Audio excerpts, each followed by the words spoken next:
GT3 for True Speed Autosport, run out of Southern California. And on the pole in GTM, 8th on the starting grid, Rodrigo Baptista in car number 3. That's a Bentley Continental GT3 run by K-Pax Racing and in conjunction with the Flying Lizard Group. On the 7th position on the grid, Scott Hargrove in car number 96. That's the FAF Motorsports Porsche 911 GT3R. That car was quick through practice yesterday. Unfortunately, this morning in qualifying, Scott Hargrove had an incident, and that team was left with quite a lot of work to do before the start of today's race. He will line up in the 7th position. 6th on the grid, Alvaro Parent in the Bentley Continental GT3 for K-Pax Racing with Flying Lizard Motorsports. That is car number 9 for Alvaro Parent from Portugal, former series champion. 5th on the grid, Daniel Morad in car number 2. That's the Mercedes AMG GT3 for CRP Racing. On to the second row of the grid on the outside, car 00 is the Aston Martin V12 Vantage GT3 for the TRG Group, the Racers Group out of Petaluma, California. Can't miss that car. It sounds absolutely glorious with its V12 engine. Spencer Papelli will be at the wheel of that machine during this race. Car number 26, Daniel Karlowitz from Germany, making his first start in North America in the Callaway Competition USA Callaway Corvette C7 GT3R. And a fine debut it has been so far. He will line up 3rd on the grid. Moving on to the front row, making his debut also in the Pirelli World Challenge, is Michael Christensen from Denmark in the Allegra Motorsports Porsche 911 GT3R. That is car number 24. The cars are just starting their second pace lap prior to the start of this race. It will be green next time around. Allegra Motorsports, by the way, is based in Tampa, Florida. So there's a car to cheer on. Car number 24 for Michael Christensen. And on the pole position, also making his debut in the Pirelli World Challenge this weekend for R. Ferry Motorsport in a Ferrari 488 GT3. Quickest in both of the practice sessions. Fastest again in qualifying this morning aboard car number 61, all the way from Finland, is Tony Vilander. That is our starting lineup for today's race. It'll be 50 minutes in length. And with the weather conditions, as we can see here, if you're on the ground, it's dry at the moment. We've had a few sprinkles, a brief shower a little while ago. The skies are grey, and whether we will get some more rain, well, we will find out pretty shortly. It was a bit of a guessing game for the teams out in the paddock area before they brought their cars to the grid. Maybe half an hour ago, they were thinking, well, maybe we're going to need wet weather tyres. But no, it's dry at the moment. All of the 11 starters are on slick Pirelli P0 tyres for the start of this race. The field is beginning to group together on the run through the final couple of corners, getting ready for the green flag. It'll be Tony Vilander and Michael Christensen on the front row. Daniel Karlowitz and Spencer Papelli on row 2. Daniel Morad and Alvaro Parent on row 3. Scott Hargrove and Rodrigo Baptista on row 4. Then Parker Chase and Yuki Hirata. And bringing up the 11 car field, Martin Fuentes from Mexico City in car number 07. The pace car is a classic BMW M4. Leads the car through the final couple of corners, through that very fast chicane that caught out Scott Hargrove this morning. Now into the final turn 13 and 14. The sweeping right-hander that leads them onto the runway here at the Alfred Whitted Municipal Airport in St. Petersburg. The safety car will pull onto pit lane. It will leave Tony Vilander in charge of the field as they bring the starters up toward the green flag. Steady, steady, steady. The green flag waves, and Tony Vilander gets the power down beautifully. And the Callaway Corvette from 3rd on the grid dives to the inside. He's looking to make a move. It's 3-4 abreast going into turn 1. Karlowitz makes a move down the inside, but he carries way too much speed. Goes straight on at the first corner. Oh, there's a contact there for that. Oh, my goodness, there's a Bentley in the wall. The other Bentley was fortunate not to get involved in that as well. And also Parker Chase is involved there as well. So the yellow flags are waving. This will be a full course caution. But, well, Daniel Karlowitz, it was looking good for a few seconds, but then he realised he was carrying too much. Oh, no, there's Spencer Papelli in the wall as well. We've got 3 of the cars in difficulties. Daniel Karlowitz in that Callaway Corvette has got the car back underway again. He had to go straight on into the escape road at turn 1, carrying way too much speed at the apex. There's an experience for you in North America, and that will bring out the full course caution. But most of the cars that we believe are going to be able to continue, but Spencer Papelli in that 00 Aston Martin, the LaSalle Solutions Adobe Road Winery car, that looks like its day is done. Also car number 9, that's a series champion from 2 years ago. Damage to the front end of the K-Pax Bentley Continental. Parker Chase in the True Speed Autosport Audi. Doesn't appear to be any damage in that car, but clearly the engine isn't running at the moment. We'll have to see whether he can get that car underway. Jeff Lepper has hot-footed it up here to join me in the booth. And Jeff, that was a bit of a disastrous start, unfortunately. It sure was. And I think with the track conditions and the rain and the weather, 2 pace laps around the 1.8, a lot of folks fighting for position down there in turn number 1, that caused that pandemonium there. I think a little too exuberant. You can't win it on the first corner, but you can definitely lose it. Yeah, that's exactly what's happened to a bunch of these guys. And really what happened to Alvaro Paredes, it was tough to see because the whole schmozzle down there at turn 1 was really caused by Daniel Karbets diving down to the inside. He was clearly right up at tight against the wall. Tony Villander squeezed him right down close to that wall, but there was a car width in there, so he went for that gap, did Karbets. Unfortunately, he was carrying way too much speed when he got to the apex, so that meant nobody else behind him could turn in. So everybody else had to go straight initially as well. They were able to shuffle their way around, but it is Daniel Morad who came out with the lead of this motor race. He started in the 5th position, but he's made it through to the front. And as in all of the other races so far today, the pole sitter, I don't think has made it through the lead through turn 1, has he, Jeff? No, I think in the USF 2000, Pro Mazda, and all those races, never made it on the Indy Lights. So, but what a great start for Daniel Morad, just perfect timing.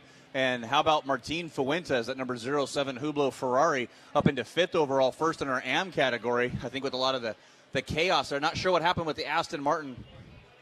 And you saw Avelo Parent get turned there a little bit earlier into the left wall. And poor Parker Chase, just nowhere for him to go.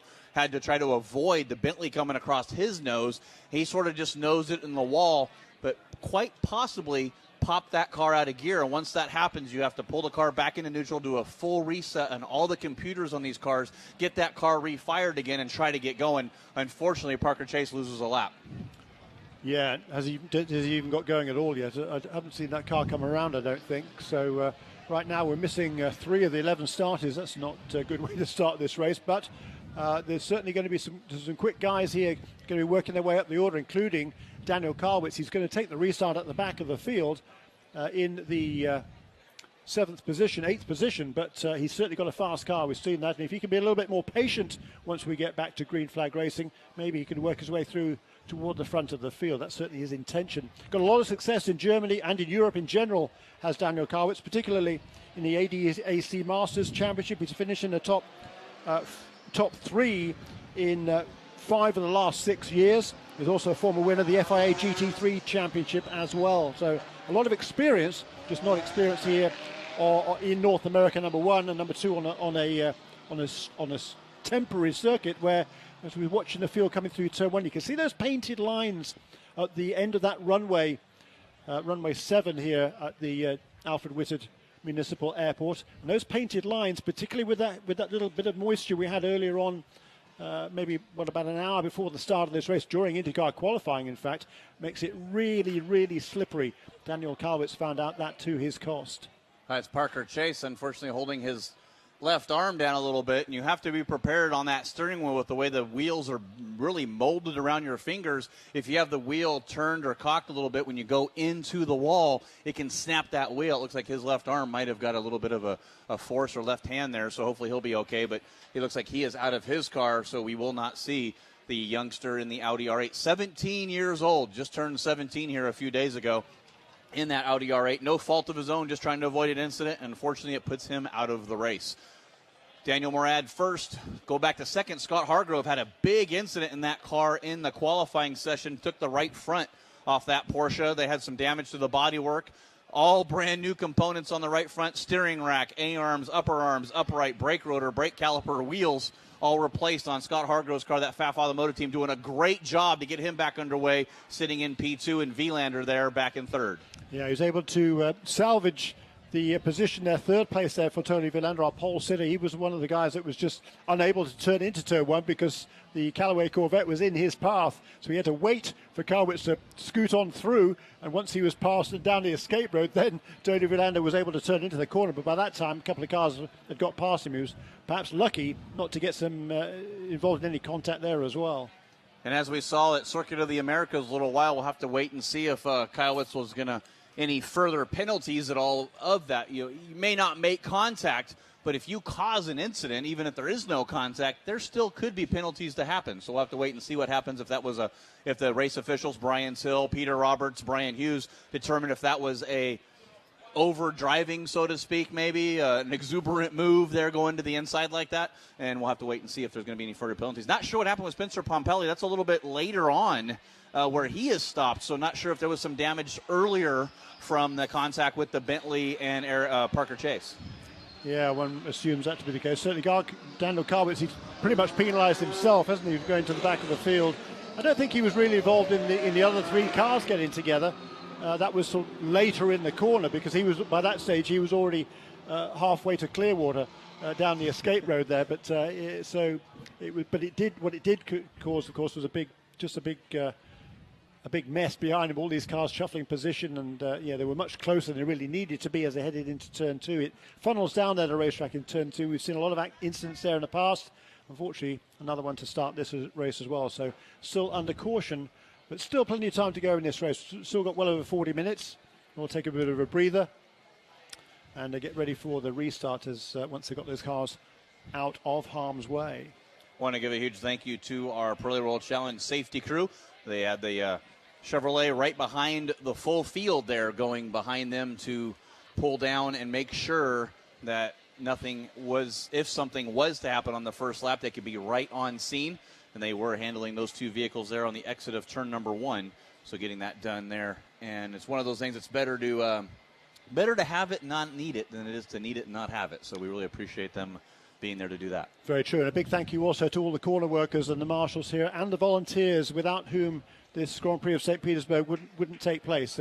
Hats off to everybody who's involved in the organisation process here, and all of the volunteers who put their time into making this event the success that it is. It's long days for everybody, but boy, what an event we turn out here every year on the streets of St. Petersburg. Glorious setting here, isn't it, with downtown just behind us, away from the airport, and then the harbour front here as well. It really is a glorious setting. Great place to go racing, and a really challenging racetrack that the drivers and teams all thoroughly enjoy. So still under caution, and run down the order for you. It's car number 2, Daniel Morad, that leads the way. In second place is car number 96, Scott Hargrove. In third place, the pole sitter, Tony Villander, that's car 61. Michael Christensen, who started alongside on the front row, is in fourth position in car number 24. Then there's a 07 of Martin Fuentes, who started 11th at the tail end of the field, up into the 5th position, now ahead of Rodrigo Baptista, the surviving Bentley car number 3. Then Yuki Hirata in the Lamborghini car number 55. Daniel Karwitz in the number 26 Callaway Corvette. Unfortunately, they're the only 8 cars that are running. We see the sister Bentley being towed away. Extensive damage to the front end of that car. That's going to take a lot of work overnight to get that car back out tomorrow. That's the K-Pax Racing with Flying Lizard Motorsport entry. And yeah, severe front end damage. And Parker Chase, number 19 Audi for True Speed Autosport, and Spencer Pompelli in the TRG Aston Martin also appear to be taking no further part in the proceedings this afternoon.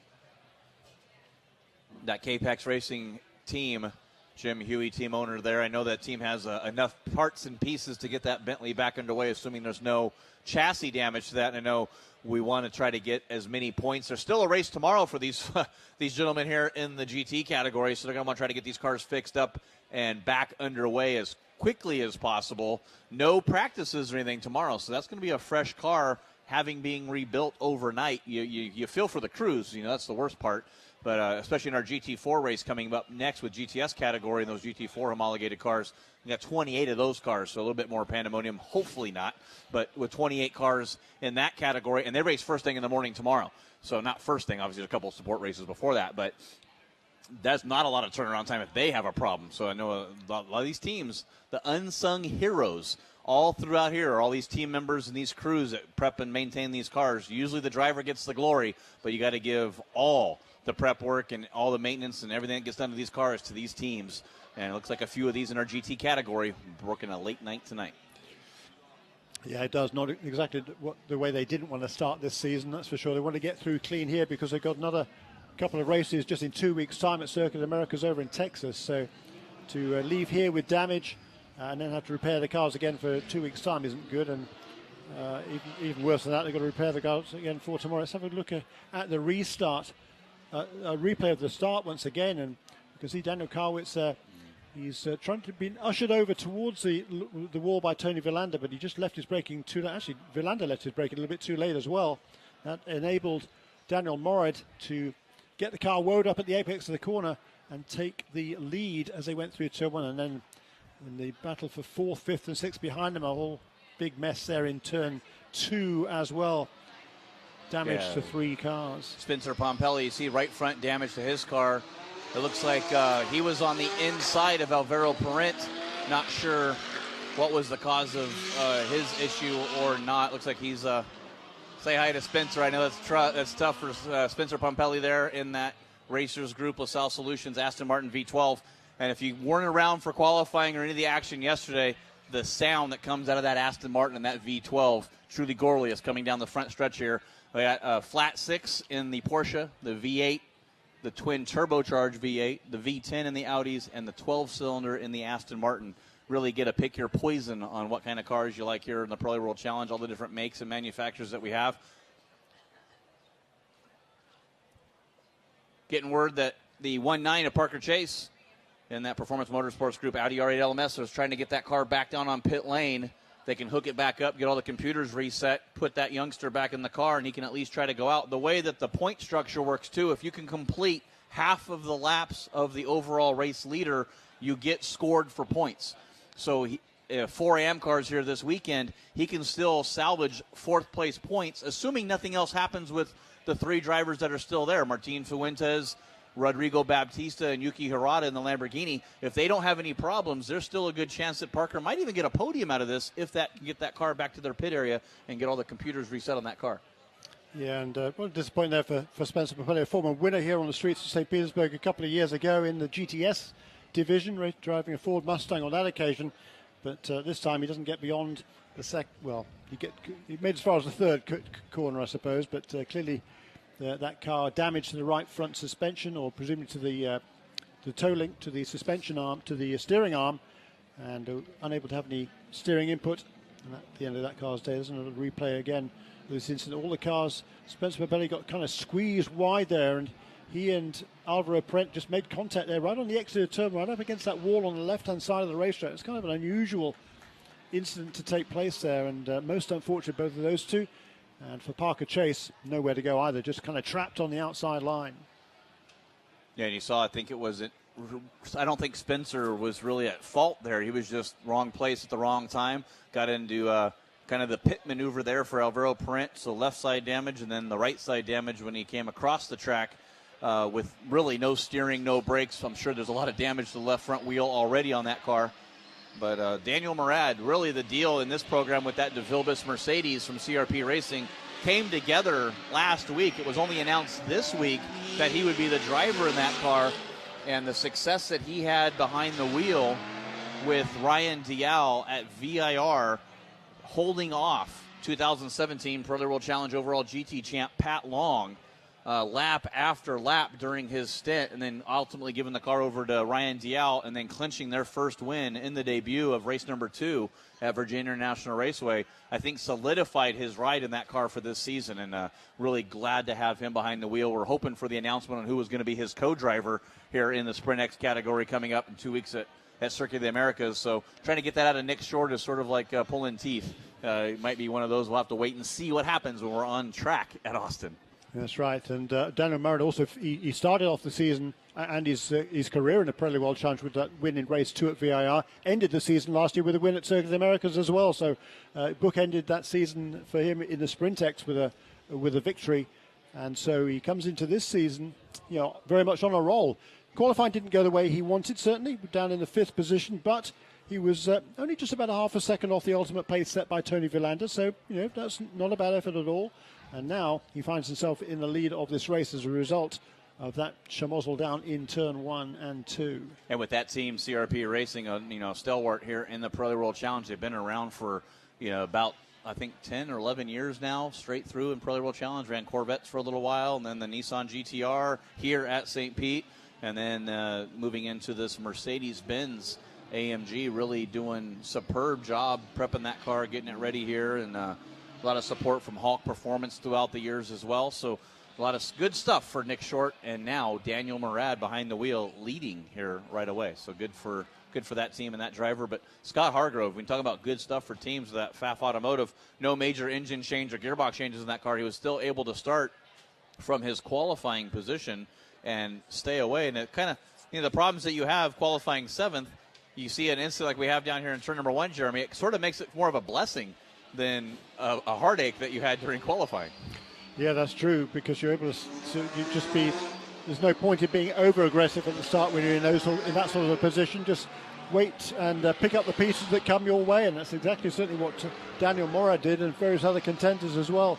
Martin Fuentes in particular, I mean, he hung back a little bit at the start, was able to pick his way through, and now he's running in the 5th position in this race and leading the AM class over Rodrigo Baptista. Yuki Hirata is right with him as well.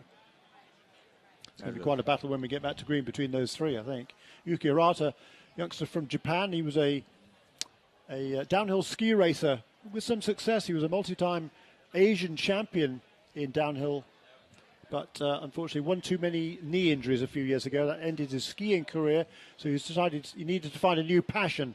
Well, he went to the Dream Racing Motorsport Academy, if you like, at Las Vegas Motor Speedway, drove the Lamborghinis there for the first time, and he figured right away, hey, this is my new passion, this is it, motor racing for me. And he raced last year for the very first time, did a really good job, drove a lot of races last season in a bunch of different series.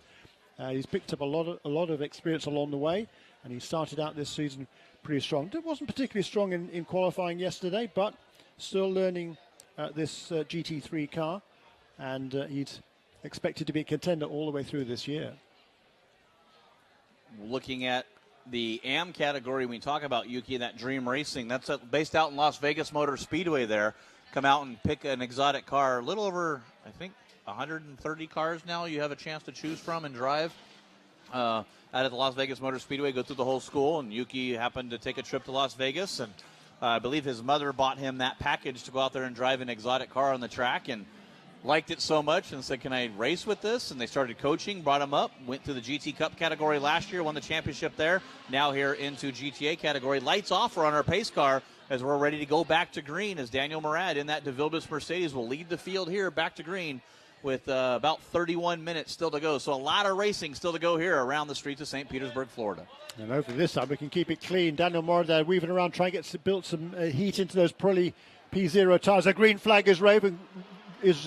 We are racing again here on the streets of St. Pete. Daniel Murad again weaving that car around the straight a little bit. He's got a healthy lead there going on into turn 1. Scott Hargrove in second place, Tony Villander in third. At the back of the field, Daniel Kalwitz already making a move on Yuki Hirata for position. Rodrigo Baptista in the Bentley tried to go on the inside, little over-under on Martin Fuentes on the exit of turn number 1. Got that Bentley a little loose. He recovers, but everybody's staying in line. There is Martin Fuentes, Rodrigo, and you see Daniel Kalwitz trying to work his way back through the field. He got around Yuki Hirata, flashing the lights on that Callaway Corvette, trying to work his way around Baptista and Fuentes.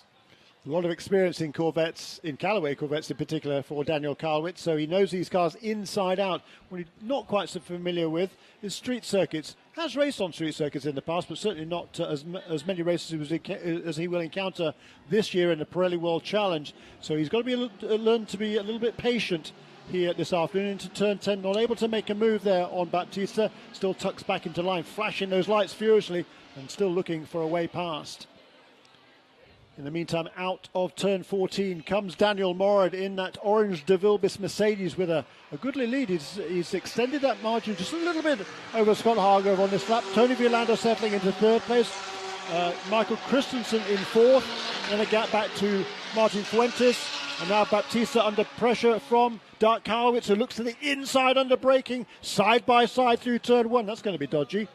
It sure is, and Rodrigo Baptista does not want to give that position up, does not want that Callaway to come in between himself and the leader, Martin Fuentes, in our AM category. It is two different classes here in the GT, and the way to distinguish between the two is you see on that Bentley there, the gray windshield banner. The black banner on that Callaway Corvette signifies the Pro category versus the Am in front. And that Bentley does not look happy. You can see it twitching back and forth over the bumps here on St. Petersburg. They go through a parking lot, back on city streets, then they come out onto a runway. A lot of different asphalts and degrees off camber corners here at St. Petersburg. There are indeed. It's certainly a challenging racetrack, and Daniel whoops, he gets he gets gifted that position because Baptista probably looking in his mirrors a little bit too much there, left his brake in a little bit too late going to turn 10, goes straight on. Performs a nice little spin turn to Rodrigo, the Brazilian. Good job. Although, he's finally got it going again. So he's going to resume at the back of the field. Yeah, I saw the headlights turn off, so it was trying to get that car restarted. Scott Hargrove closing in a little bit down there in the braking zone, and Michael Christensen closing in a little bit on the back of Vilander in the Ferrari. Still 20, like I said, we got the green with 31 minutes to go, and now 28 minutes to go, so a lot of racing still to go here. Yeah, there certainly is, and fastest lap of the race that time around was Michael Christensen in the fourth placed Porsche, the Allegra Motorsports entry, car number 24, turned a 1 minute 13.6, which compares to the pole time set this morning, 1 minute 10.9 for Tony Vilander. That, of course, on very little fuel and fresh tyres. So these cars are still relatively heavy with fuel at this stage in the race. And Daniel Morad is still leads, but only a couple of car lengths behind him now is Scott Hargrove. Hargrove, plenty of success here on the streets of St. Petersburg in the past. A winner in USF 2000 on his way to the championship in 2013. Also a podium finisher in Pro Mazda, a podium finisher a couple of years ago in Indy Lights here as well on the streets. So he knows how to win here, does Scott Hargrove. And now he's shadowing that Mercedes, and he's going to look for a way past. Closes right up under braking there. In second place does Hargrove, as we see Daniel Karwitz making another move for position. And he's passing Martin Fuentes into turn 1. So Karwitz now up into 5th position. That's the good news. The bad news is he's got about 4.5 seconds to make up over Michael Christensen. Got word down on pit lane that Parker Chase said his car, when he put it in reverse and tried to back up, it was stuck in reverse and wouldn't come back out. And like we said, when you're in a gear and you just tap the wall and it jerks the transmission, sometimes the software will just lock it into that gear as a safety mechanism. They have the car back in pits. They're trying to get all that reset so he can get back underway, still sitting on pit lane. Yeah, shame for the youngster there, certainly. This battle for the lead is intensifying, isn't it? Daniel Morad is coming under increasing pressure from Scott Hargrove, and Tony Vilander, he's kind of biding his time there in 3rd place, but he knows, he's got plenty of experience. He might not have much experience in the Pirelli World Challenge, but he's got plenty of experience of racing and plenty of experience in these Ferraris as well, so he knows exactly what it takes to win. Porsche's going to be better in their braking. Hargrove down to the inside, all over the brakes. Morad trying to close the door on them. They're side by side through the exit of turn number 1. Morad's going to have to line here through turn number 2, and then out through turn number 3 here. Hargrove pressuring the DeVilbiss Mercedes of Morad. The two Canadians are going hammer and tongs here. They've had a bit of a history between these two. They've been battling for the GT3 Cup Porsche Championship in Canada several times over the last few years. They've each won championships up there, but they've had various incidents as well along the way. I hope there's no incidents though this afternoon, because they're pretty good buddies, I think. They get along fairly well moderately well together. They're both really nice guys, anyhow, let's put it that way. And I'm sure they won't want to come together here, but if they battle too much amongst themselves, and that's going to give Tony Vilander an opportunity to get there and maybe look for the lead as well. And Michael Christensen, well, he's right with them as well, also, isn't he, in 4th position? Yeah, you saw how quick that was. Once those two cars got side by side, Vilander right on the back bumper, shower of sparks coming up underneath that Mercedes as he hits the bumps through the chicane into turn number 14 and back on the straightaway here. It was 1.4 seconds to Vilander from the lead as they cross the line. It's going to be a lot closer than that as Vilander closes now within 1.2, so starting to close that gap a little bit. Hargrove, better part of Valor this time, decides to tuck back in behind the Mercedes, maybe try to see and try to pick the weaknesses on where he might be able to get around that Mercedes later on. And Karlowitz, 2 really quick laps there. 1 minute 12.650, new fastest lap of the race last time around. Last 2 laps actually for Daniel Karlowitz in car number 26. He's currently about almost 4 seconds behind Christensen in the 5th position, Karlowitz, but clearly at this stage in the game has the fastest car on the track. Boy, that Porsche's got good straight line speed, hasn't it? Able to draw up onto the tail of the Mercedes heading down the long runway here toward turn 1. And Morad really having to work hard on the brakes to keep the Porsche behind him. He does. You can see Hargrove looking to the inside, kind of flashing the lights a little bit, trying to do anything he can to get Daniel off of his game. Daniel trying not to make it a mirror race here, but Tony Vilander still closing in. Christensen dropped back a little bit here, and we'll see if he can get a good run here out of 14. Can Hargrove get the draft and try to make a move down in turn 1? He's got to be pretty well clear of the Mercedes down here in turn number 1. I don't think he's got enough to make the move right now, but Daniel Morad still leading the field. Hargrove going down to the inside again. Little side-by-side touch there. Morad's going to have the advantage here, though, down to the inside. Hargrove has to get out of it. Now Vilander onto the backside of Hargrove. Vilander's going to have the momentum coming down here into turn number 4. He protects down to the inside. Vilander pressuring Hargrove now. Battle for first for the top 3. So you don't need 30-odd cars to have a great motor race, do you? We've got a fabulous battle for the lead here. Good respect there between the two Canadians. Clearly there was a recipe for disaster. They headed side-by-side into turn 2. That corner's just about flat out in these cars, but you've got to be really on the edge there, through there. So going in there side-by-side, there's more chance of crashing than making the pass probably, and Scott Hargrove realised that, backed out just a little bit, and Daniel Morad able to trust his rival there and keep his lead, but not by very much. This is a tremendous battle between these two drivers. Both of them came up through the open wheel ranks and now carving their careers in sports cars. God, get to see a $500,000 GT3 sports car banging it off the curbs, bouncing it around, sparks flying as they come through the chicane. This is how racing should be. Pirelli World Challenge action here on the streets of St. Petersburg. Hargrove back to the inside. Daniel Morad. Oh, they make contact again. Hargrove to the outside. Vilander's going to get around him now. He's going to have to protect that third place. I'm not sure if there's a problem there. Big sparks out of the back of the Mercedes. Yeah, there was maybe a little bit of contact. There was a late lunge to the inside by Hargrove there. That car got tremendous straight line speed, but he's got Tony Vilander now all over the back end of the Porsche. Still, both of them now past the Mercedes. Michael Christensen right there in 4th place, and look who's right behind them as well. Yes, that's Daniel Karlowitz, who continues to turn the fastest laps of the race. He's lapping in the 12s, 1:12.189 a couple of laps ago. That is the fastest lap of the race so far. Yeah, 1:12.5 the previous lap. He's lapping, well, obviously with the, as the great Calvin Fish would say, a little argy-bargy there with the front leaders. That's allowing him to put those laps down and just put his head down and catch to the back of this field now. 5-car battle for the overall GT lead here. You got to go back to Martin Fuentes still leading in our AM category, and Yuki Hirata in 2nd and Rodrigo Baptista in 3rd, but it's the top 5 battle for the overall lead here in GT. And that Porsche, once again, really good straight line speed. The Porsche needs the Ferrari, needs the Mercedes, needs the Porsche, needs the Callaway Corvette. He's looking to the inside there, but no, not quite close enough to make a move down into turn 1. Here's Karlowitz, has to tuck in behind in the 5th position. Scott Hargrove, he's got his nose in front now. He's got a good fast car. Clearly that car is really quick on the straights here. Tony Vilander able to make no ground on him at all on the front straight, unlike the previous few laps where we could see Hargrove certainly had the edge, particularly at the end of the straight, and then under braking for turn 1. That Porsche a little bit more fleet than the Mercedes-Benz at that point on the track, and that's what enabled Hargrove to finally make that dive for the inside and grasp the lead. He had to work hard for it, though.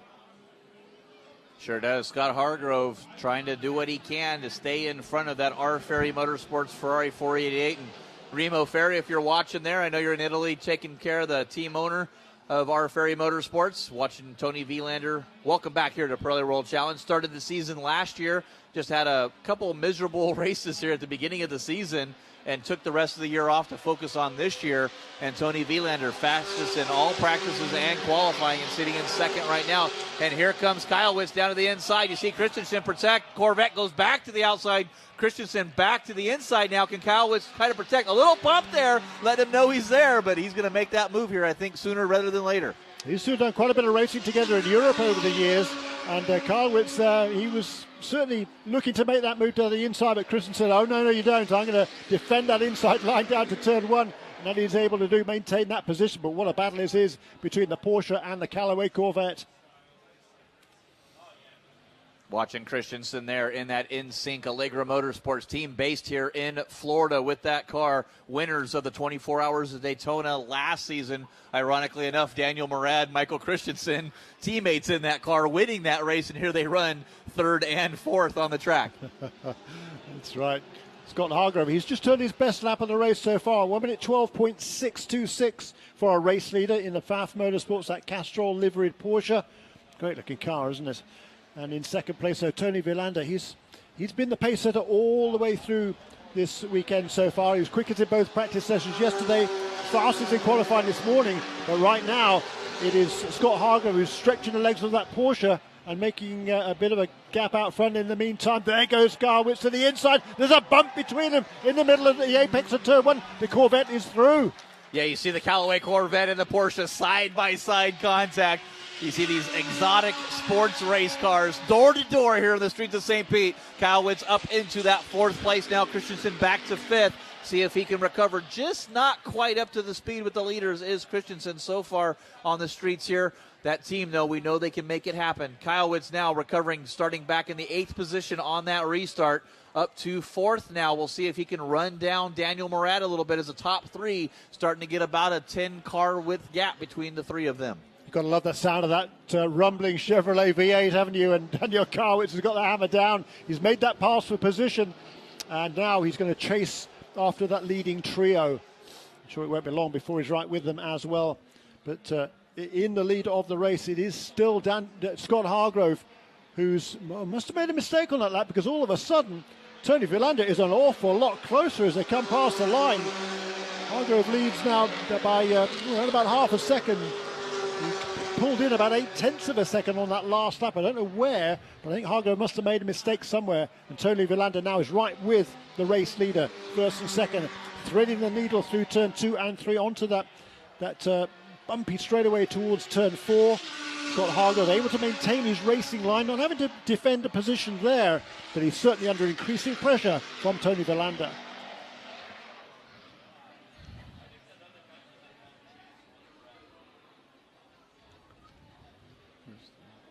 Looking back at our AM category, Rodrigo Baptista in that Bentley has closed the gap now down after that earlier mistake in that runoff area in his K-Pax Bentley, the number 8 blue Bentley.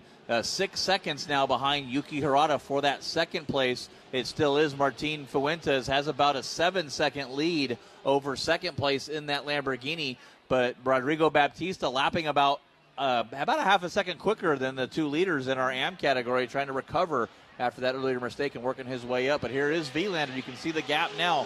That was 0.6 seconds before, 0.7 now. So Scott Hargrove extends it out by 1/10 of a second, and it's that close, 1/10 to a half. You can't even say it fast enough as it happens. Yeah, that's right. And Hargrove responded there. He set his fastest lap of the race, 1:12.489 on that last lap. That matched pretty much the lap that was set the previous time around by Tony Villander. But still, it appears to be nothing to choose between this Porsche and the Ferrari. Hey, how often we've said that in sports car racing, Porsche versus Ferrari. A tremendous battle here. And only, a couple of seconds or so behind them now is Daniel Morad in third place. And Daniel Kowitz trying to reduce that deficit as well. But another good lap there from Morad. His best lap of the race, a 1 minute 12.8, fending off that challenge from Kowitz and the Callaway Corvette. Well, you look at Daniel Morad there, that number 2, De Vilbus CRP Racing, Mercedes-Benz AMG GT3 car, front engine V8, twin turbocharged, just a beautiful car. And then this flat 6 Porsche, the new V8 twin turboed Ferrari. And it's kind of weird to hear. You don't hear the Ferrari anymore. You used to be able to hear that nice whine out of the V8 of these Ferraris. They put the turbos on now, and it's virtually silent coming down the straightaway.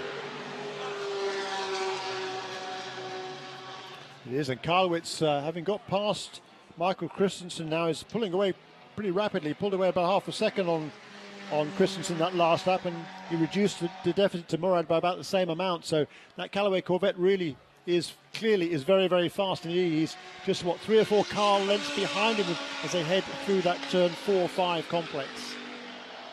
And you saw Daniel Morad and then the Callaway of Kowitz right behind him, on that straightaway, kind of go to the right and then back to the left again. There's a really bad bump right there in a transition. You can drive over it, but it really unsettles the car, and no reason to do it. He's not really protecting to the inside going into turn 4. It's just that really bad bump on the exit of 3 on the straightaway where cars will shy away from that a little bit. And you'll see a lot of the GT and the GT4 machine coming up next that'll be doing that each time.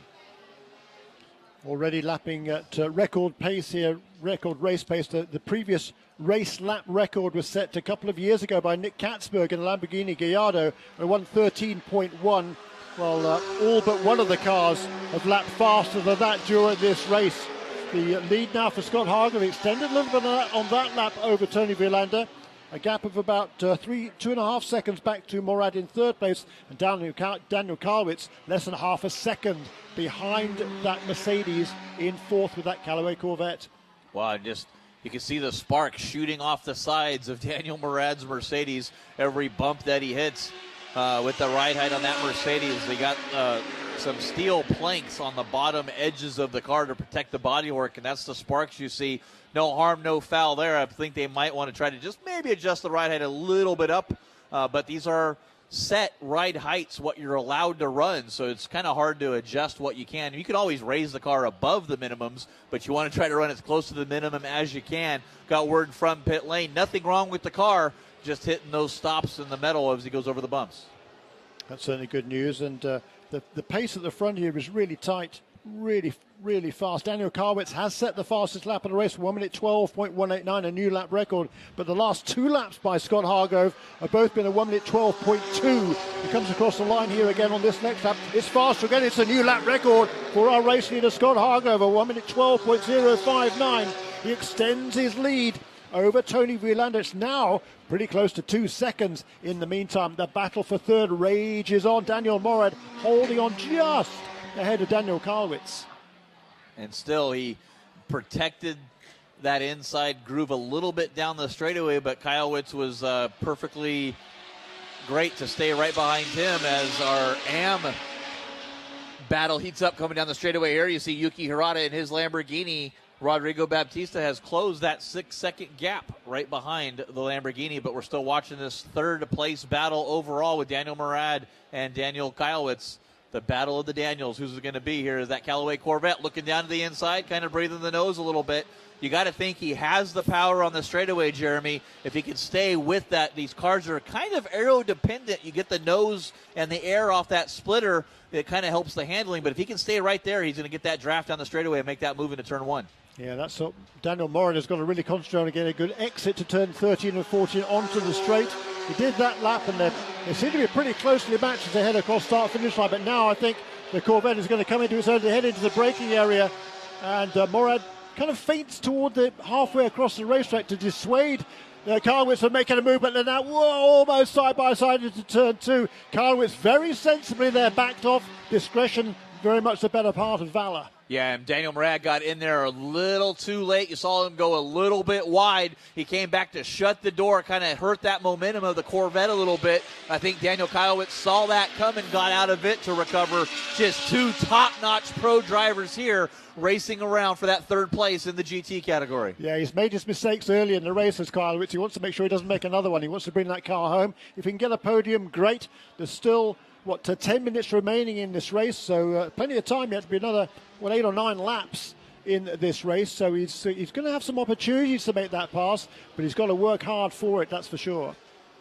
Got word from Reeves Callaway that the only piece that Corvette shares from the production Corvette is the rear view mirror covers on the outside of the car.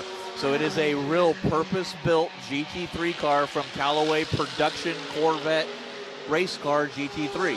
So it's pretty neat to see that they build their own cars in-house. They're built over in Germany, I believe, and then shipped over here. And he's looking to move that stateside to get these cars built here in America. There's that bump we talk about, drivers driving around it. Daniel Morad's perfectly content just to stay there to the inside and not let Karwitz give any ideas of going to the inside there in turn number 4. Tony Villander in second place in that Ferrari. Just had his best lap of the race last time around, a 1 minute 12.402. But even that was not quite as quick as Hargrove, who extended his lead by another 1/10 of a second. So 1.9 seconds now between first and second. Tony Villander has got his work cut out if he's going to catch up to Hargrove and maybe wrest away the victory. But we talk about the history that Scott Hargrove has had here at St. Petersburg, Florida, and that goes back to you, Jeremy Shaw, of course, with the open wheel stuff here. Sweeping, I believe, a couple rounds in 2013. He was on the podium here a couple years ago in Indy Lights. I mean, he knows his way around here. Yeah, he does. He knows how to win here. That's important because it's a tricky track. And particularly, it's pretty cool this evening. And, there's not an awful lot of, track conditions are certainly good right now. The engines are breathing well. It's fairly cool. And there's not too much of a breeze. So, there's no danger of overheating the tyres, that's for sure. And Hargrove is able to push that car really, really hard and now turning some pretty consistent laps again at the front of the field and extending his lap. His lead over Villander is now out to over 2 seconds for the first time in this race. Daniel Murad still able to hold off Kylewicz. It's 1:12.6 for Daniel Kylewicz, but the previous lap 1:12.2 for Murad.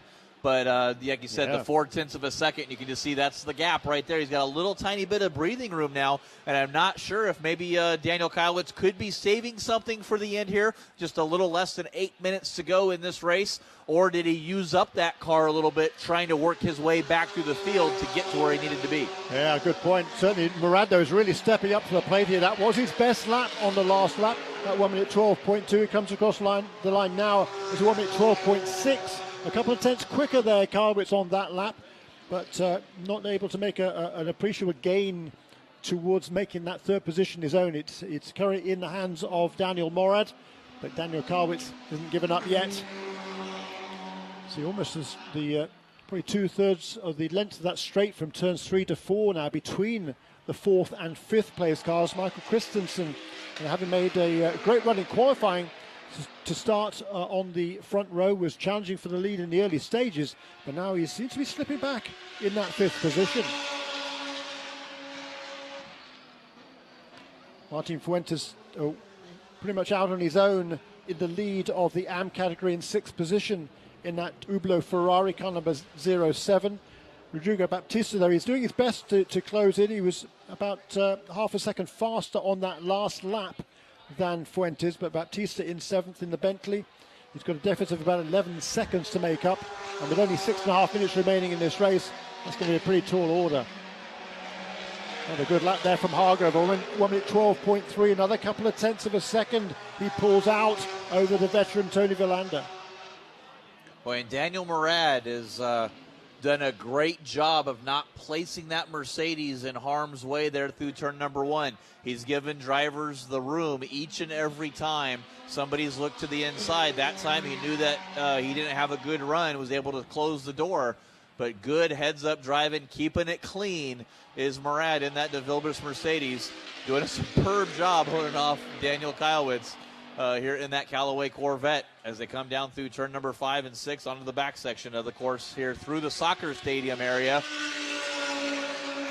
Yeah, and in terms of ultimate pace, there's very little to choose between those top 4 cars. Fastest lap of the race set by our race leader, Scott Hargrove, 1 minute 12.0.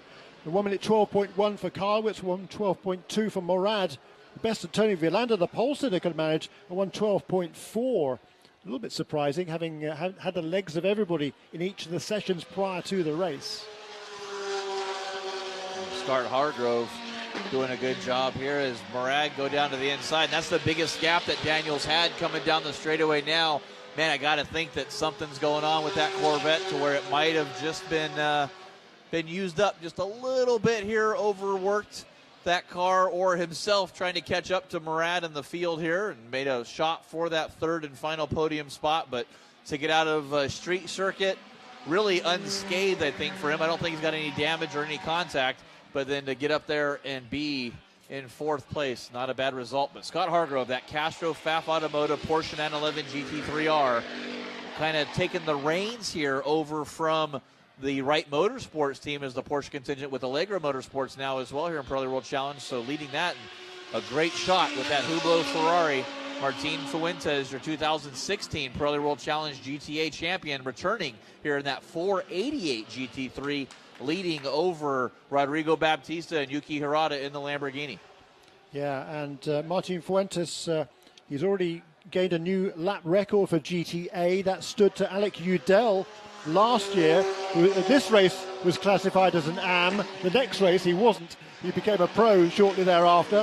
But the old GTA race lap record, 114.770.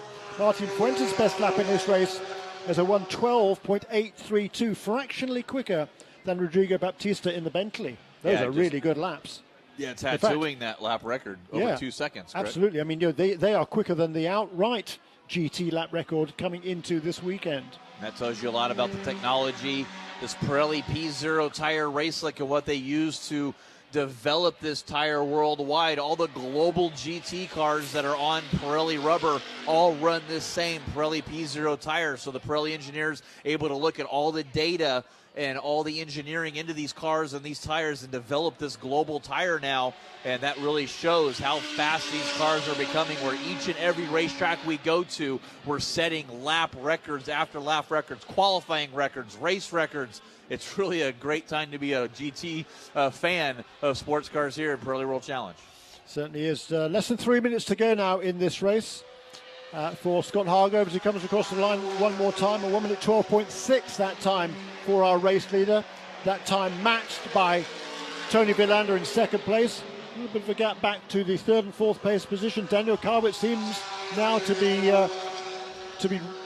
be just putting the pressure again on Daniel Morad. He really does want that third place, but he also wants to make sure he doesn't do anything silly in trying to gain that position. Well, that lap by, he was 0.3 of a second quicker than Morad. We'll see if he can maintain that pace. He was only about 0.2 of a second slower than his overall best lap. So perhaps he wasn't losing anything. He was just saving here till the end, because it looks like by the time they cross the line, we should have about 2 more laps to go here in this race.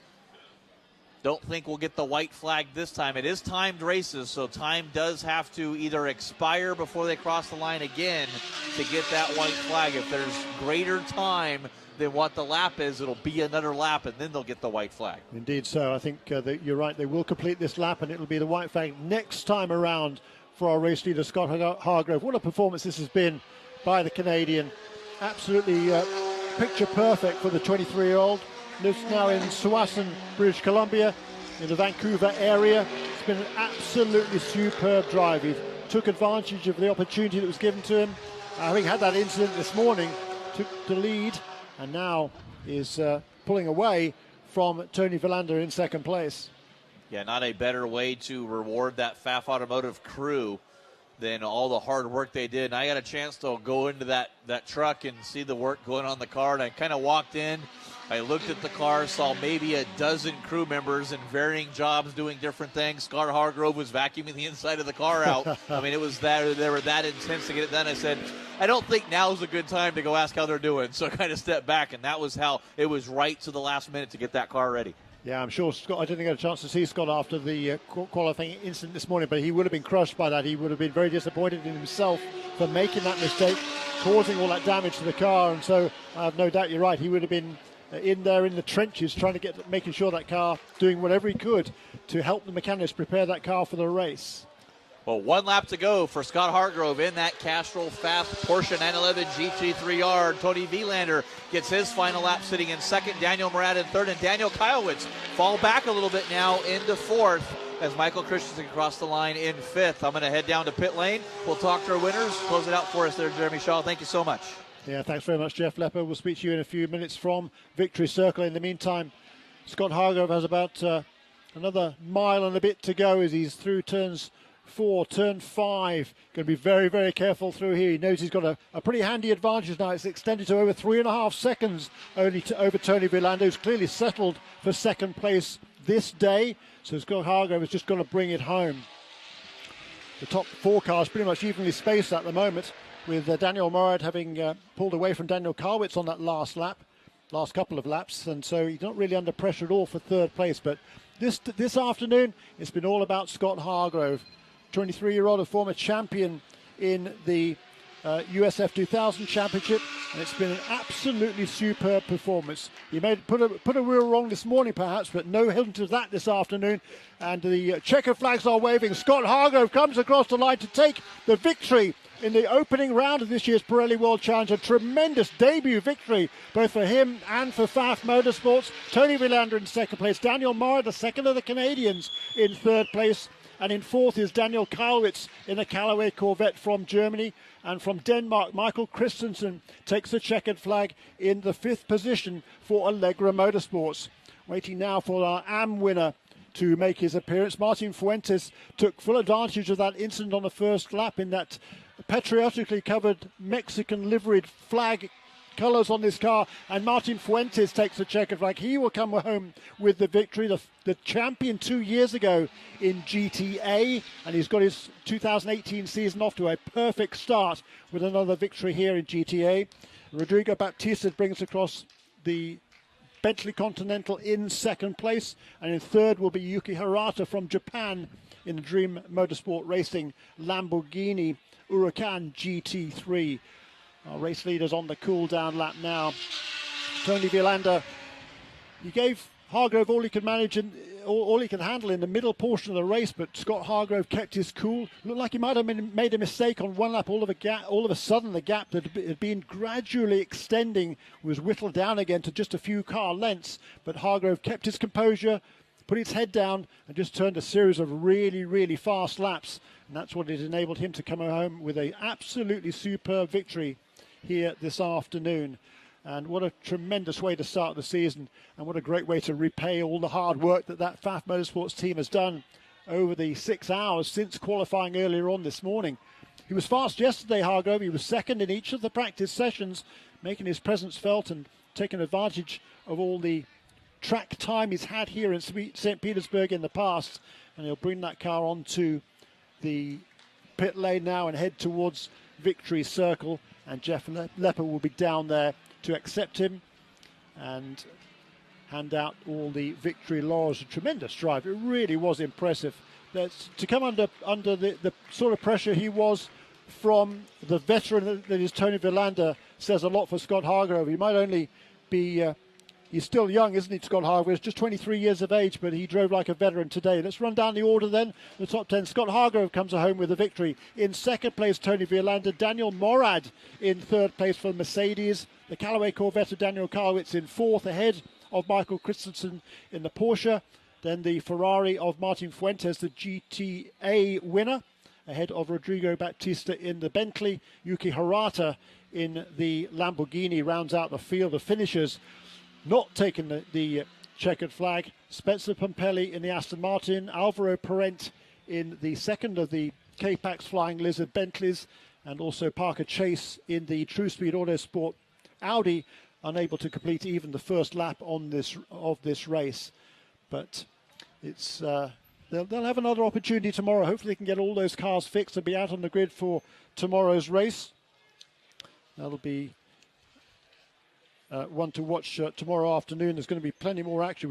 I think that was a tremendous race. It shows that you don't need to have huge fields to have exciting races. We only started with 11. We were down to 8 at the end of the first lap. But this whole field put on an absolutely tremendous race in the opening round of the Pirelli World Challenge. These cars will be out in action again after the Grand Prix of St. Petersburg tomorrow afternoon for round 2 of the championship. The GT cars will be out at 3:15 tomorrow afternoon. And certainly Scott Hargrove will be looking to complete his perfect weekend if he possibly can. But Tony Villander, he will look to make amends. Having started from the pole position today, he had to make do with second place. And the grid for tomorrow's race will be set, as we said earlier on, by the fastest lap set during today's race. That honour also falling to Scott Hargrove. So it will be he in that number 96 Pfaff Motorsports Porsche that will start on the pole position tomorrow afternoon. I think on the front row with him will be Daniel Kalwitz in the Callaway Corvette, car number 26. Good old American V8 muscle power in that Callaway Corvette. That will start on the front row of the grid. Row 2, I believe, will be Daniel Morad, who actually turned a faster lap than Tony Villander, today's pole sitter. So a bit of a disappointing day for Tony Villander. Massive amount of experience in Porsche, has driven them all over the world for a large number of years. But having earned the pole position this morning, he'll be a little bit disappointed with second place, and particularly knowing he will have to start fourth tomorrow afternoon. The GTS race is due to take the flag in about 15 minutes or so. We'll have to get the GT cars out of the way first of all, and before that we'll try and get down to Victory Lane with Jeff Lepper. So we'll join Jeff in just a few moments.